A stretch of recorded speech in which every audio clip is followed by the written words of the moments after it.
नमस्कार, आप देख रहे हैं एनएमएफ न्यूज। मैं आपके साथ शबनम। भारत कब पाकिस्तान पर हमला कर दे कुछ कहा नहीं जा सकता। पाकिस्तान में इस कदर खौफ पैदा हो गया है कि पाकिस्तान के जो प्रधानमंत्री हैं वो अपने मित्र देशों के आगे गिड़गिड़ाने बैठ गए हैं। चीन से मदद मांग रहे हैं कि हमें बचा लो, उसके साथ ही तुर्की से भी मदद की गुहार लगा रहे हैं। लेकिन इसी बीच एक बड़ी खबर यह सामने आई है कि तुर्की से एक जंगी जहाज जो है वो पाकिस्तान कराची पहुंचा है। बताया जा रहा है कि कुछ मिसाइलें, ड्रोन भी पाकिस्तान भेजी गई हैं। तो इस पर चर्चा के लिए मेरे सहयोगी मेरे साथ हैं अभिषेक पुंडित। अभिषेक, जिस तरीके से तुर्की पाकिस्तान के कंधे पर रखकर बंदूक चलाने की कोशिश कर रहा है, भारत को फंसाने की कोशिश कर रहा है, अब तो तुर्की के भी लगते हैं बुरे दिन शुरू हो जाएंगे। ये सिर्फ तुर्की तक सीमित नहीं है शबनम। अगर आपको याद हो, अभी 2 दिन पहले एक रिपोर्ट आई थी जिसमें कहा गया कि अमेरिका में जो फिलहाल आईफोन्स बिक रहे हैं, जो जा रहे हैं, उसमें से 80% आईफोन्स हिंदुस्तान में असेंबल हो रहे हैं, मैन्युफैक्चर हो रहे हैं। और 2026 तक पूरे यूरोप में जितने आईफोन्स जाते हैं उसका 60% जो निर्यात है वो भारत से होगा। मतलब भारत में वो असेंबल होंगे, भारत में वो बनेंगे और फिर जाकर वो यूरोप में बनेंगे। इससे फर्क सबसे ज्यादा पता है आपको किसे पड़ रहा है? किसे? इससे सबसे ज्यादा इसका फर्क पड़ रहा है चाइना के ऊपर। ये सारा जो मैन्युफैक्चरिंग हब था आईफोन्स का, वो सारा चाइना में था, क्योंकि सस्ती लेबर वहां थी, आसानी से लेबर मिल जाती थी, कॉस्ट कम थी। लेकिन अब उसके बाद हिंदुस्तान ने इंफ्रास्ट्रक्चर दिया बेहतर, उससे भी कम लेबर दिया और एक एटमॉस्फेयर दिया काम करने का, जिससे कि एप्पल का और भी बहुत सारी कंपनियों का जो इंफ्रास्ट्रक्चर है वो हिंदुस्तान में लगा, प्लांट्स हिंदुस्तान में लगे और हिंदुस्तान उस पर काम करना शुरू कर रहा है। आप दर्शक यकीन नहीं करेंगे कि 2013 में हिंदुस्तान सिर्फ लगभग 600 करोड़ के आसपास के जो हथियार है वो एक्सपोर्ट किया करता था दूसरी कंट्रीज को। लेकिन पिछले 10 साल में हमने इतना ग्रोथ किया कि हम 50,000 करोड़ से ज्यादा का एक्सपोर्ट करते हैं।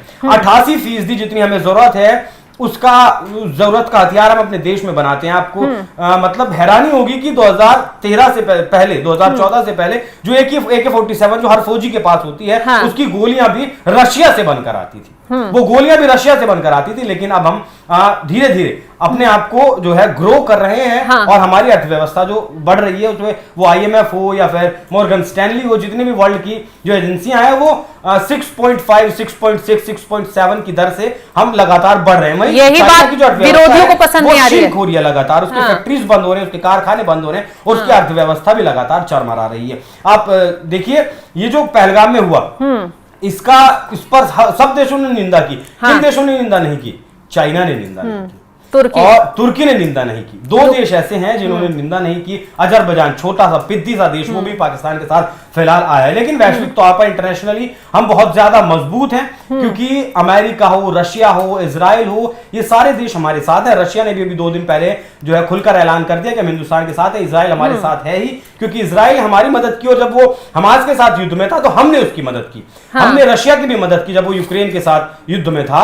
हालांकि थोड़ा सा वक्त लिया रशिया ने, लेकिन रशिया हमारा पुराना मित्र है, वो हमारे साथ आ गया। अब समझिए कि तुर्की ने अपना जंगी जहाज क्यों भेजा है? क्योंकि जो नेवी है पाकिस्तान की, वो हिंदुस्तान की नेवी के सामने कहीं नहीं टिकती। हिंदुस्तान की नेवी के पास 1,30,000 से ज्यादा सैनिक हैं, वहीं पाकिस्तान के पास सिर्फ 30,000 के लगभग जो है सैनिक हैं। बाकी चीजों का भी अगर आप तुलना करें तो डिस्ट्रॉयर भारत के पास 13 है, पाकिस्तान के पास 1 भी नहीं है। सबमरीन भारत के पास 18 है, पाकिस्तान के पास सिर्फ 8 है। एयरक्राफ्ट कैरियर मतलब जो युद्धपोत है वो हिंदुस्तान के पास 2 हैं, तीसरे पर काम चल रहा है। 1-2 साल में वो भी इंडियन नेवी को मिल जाएगा।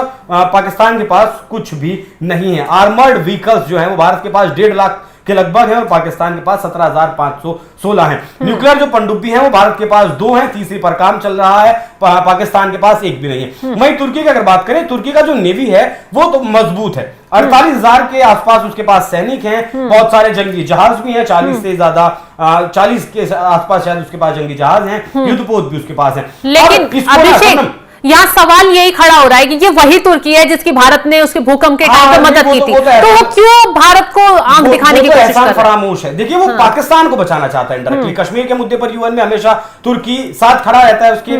यहाँ भी कश्मीर का ही मसला पाकिस्तान को बचाना चाहता है या फिर पाकिस्तान के जरिए अपना फायदा? नहीं, पाकिस्तान को बचाना चाहता है और अपना फायदा उसमें यह है कि जो खलीफत की लड़ाई है, तुर्की को पहले आप ज्यादा बेहतर बता पाएंगे इस बारे में, जो खलीफत बोलते थे या खिलाफत जिसे बोलते हैं, 25 करोड़ की आबादी पाकिस्तान में है। पाकिस्तान कि 25 करोड़ की आबादी अगर तुर्की के साथ होगी तो एक बार फिर से वो अपना जो खलीफत वाला जो ताज है वो पाना चाहता है। हाँ। जो पहले तुर्की के पास था, फिर अरब कंट्रीज के पास गया और वापस से उस ताज को पाना चाहता है। इतना ही से ज्यादा कुछ नहीं। पाकिस्तान को इसलिए बचाना चाहता है कि वो पाकिस्तान की जो नेवी है, पाकिस्तान हिंदुस्तान की नेवी का सामना नहीं कर सकता। हाँ। और अब ये जो अपना युद्धपोत उतारा है इंटरनेशनल वाटर्स में, पाकिस्तान का जो वाटर्स है उसमें जो उतारा है, और युद्ध अगर होता है, हमला अगर होता है और भारत अगर हमला करता है नेवी के द्वारा, और मैं कह रहा हूं एक भी बम अगर इनके युद्धपोत पर लगता है, तुर्की के युद्धपोत पर लगता है, तो आप समझिए कि ये चाल कितनी बड़ी है। वो लड़ाई फिर भारत वर्सेस पाकिस्तान की ना रहकर भारत वर्सेस टर्की की हो जाएगी। बिल्कुल सही वो लड़ाई भारत वर्सेस तुर्की की हो जाएगी। फिर ये लोग इस्लाम के नाम पर और देशों को भी इकट्ठा करने की कोशिश करेंगे। फिर ये जो वर्ल्ड वॉर 3 की बात चल रही है शबनम, वो छिड़ सकता है। नहीं अभिषेक, यहाँ इजराइल आएगा, अमेरिका का तो खैर कोई भरोसा है नहीं। यहाँ एक पॉइंट ये भी है कि अगर भारत और पाकिस्तान के बीच युद्ध शुरू हो जाता है, जाहिर सी बात है दोनों को ही इधर उधर से हथियार लेने की जरूरत पड़ेगी। और वो देश इसलिए भी उकसा रहे हैं युद्ध के लिए कि पाकिस्तान जो है वो तुर्की की शरण में पहुंच तो चुका है, वो चीन पर और निर्भर हो जाएगा, गिरवी अपने आप को रख देगा, लेकिन हथियार खरीदेगा। उससे फायदा किसका होगा? तुर्की का होगा, चाइना का होगा। एक तरीके से चाइना और तुर्की का पूरी तरीके से पाकिस्तान पर कब्जा हो जाएगा। और सबसे बड़ी बात यह, भारत एक विश्व शक्ति के तौर पर उभर रहा है। जो ये देश है, तुर्की हो गया, चाइना हो गया, ये बात हजम नहीं कर पा रहे। अब जाहिर है कि अगर दो देशों के बीच युद्ध शुरू हो जाता है तो वहां की जो आर्थिक व्यवस्था है, स्थिति है, वो थोड़ी डगमगा जाती है। तो अगर भारत जैसे विश्व शक्ति बन रहा है तो ये बात ये लोग हजम नहीं कर पा रहे। उसे गिराने के लिए ये सबसे ज्यादा दिक्कत चाइना को और अमेरिका को है। यहाँ भी एक कहानी और समझिए कि जब चाइना की अर्थव्यवस्था उठ रही थी तब बूस्ट दिया था अमेरिका ने। हाँ। अमेरिका नहीं जानता था कि वो अमेरिका के सामने एक दिन आकर खड़ा हो जाएगा। वही अब भारत को अमेरिका सपोर्ट कर रहा था बाइडेन सरकार तक, जिस तरीके से टैरिफ की बात चल रही थी, लेकिन अब टैरिफ बढ़ा दिया गया। आपको पता है कि विश्व में अमेरिका का सबसे कम टैरिफ किस देश पर है? हाँ, हिंदुस्तान पर, सिर्फ 26%। क्यों? क्योंकि मतलब इस बात की पुष्टि तो अभी तक नहीं हो पाई है, ना कोई करेगा कि, लेकिन खबर ऐसी है कि $500 बिलियन का व्यापार करने का जो ऑफर है वो डोनाल्ड ट्रंप ने दिया है कि अगर आप हमारे साथ $500 बिलियन का व्यापार करते हैं तो हम आपके ऊपर 26% टैरिफ लगाएंगे। वहीं चाइना के ऊपर टैरिफ कितना है? 145%, 145%। चीन ने $60 बिलियन का जो आईमैक या फिर BRI जो प्रोजेक्ट अपना चलाया है पाकिस्तान में, उसे व्यापार नहीं करना है। हाँ। उसे सिर्फ वो चाइना खरीदना था, जिससे कि वो हिंदुस्तान की जमीन को काउंटर कर सके, हिंदुस्तान तक उसकी पहुंच और ज्यादा आसान हो। इसीलिए वो BRI बनाया हुआ। ये भूल जाइए कि उसने व्यापार के लिए बनाया, क्योंकि व्यापार के लिए तो वो म्यांमार से होते हुए बना रहा है। हाँ। पाकिस्तान से होते हुए भी एक रोड बना रहा है, और भी बहुत सारे रास्ते हैं। सिल्क रूट पर भी जो है दोबारा से उसे जिंदा करने की बात चल रही है। चाइना पीछे से भले ही भारत पाकिस्तान के साथ रहे, लेकिन सामने से नहीं आएगा, क्योंकि $60 बिलियन का उसने निवेश तो पाकिस्तान में किया है, जिसके बदले में पाकिस्तान को उसने लगभग खरीद लिया है। लेकिन भारत के साथ वो $125 बिलियन का व्यापार करता है, जिसमें से $100 बिलियन का वो प्रॉफिट में रहता है। हिंदुस्तान ट्रेड डेफिसिट में रहता है, नुकसान होता है हिंदुस्तान को $100 बिलियन के लगभग का, $90 बिलियन के लगभग का। और चाइना इतने कमाता, मतलब जितने पैसे चाइना ने पाकिस्तान में लगाए हैं उससे ज्यादा का हर साल व्यापार भारत के साथ चाइना करता है। तो खुलकर तो नहीं आएगा, लेकिन अब पीछे से सपोर्ट देगा, इस बात में कोई गुरेज नहीं है। तो ये भारत को उकसाने की, भारत को भड़काने की, भारत को युद्ध में झोंकने की ये सारी साजिश है। और इस साजिश को मुझे लगता है कि भारत सरकार बहुत बेहतर तरीके से समझ गई है। इसीलिए सारी रणनीतियां, वो CCS की बैठक हो या फिर वायुसेना के चीफ से बात करनी हो, नेवी चीफ से बात करनी हो, आर्मी चीफ से बात करनी हो, रक्षा मंत्री से बात करनी हो, गृह मंत्री से बात करनी हो, सबसे जो बातचीत लगातार चल रही है। और आज 13वां दिन है शबनम, आज 13वां दिन है, 5 मई में है, 22 अप्रैल को हमला हुआ था। ये जो 13 दिन का वक्त लिया गया है, इससे पहले हमने 13 दिन का वक्त नहीं लिया।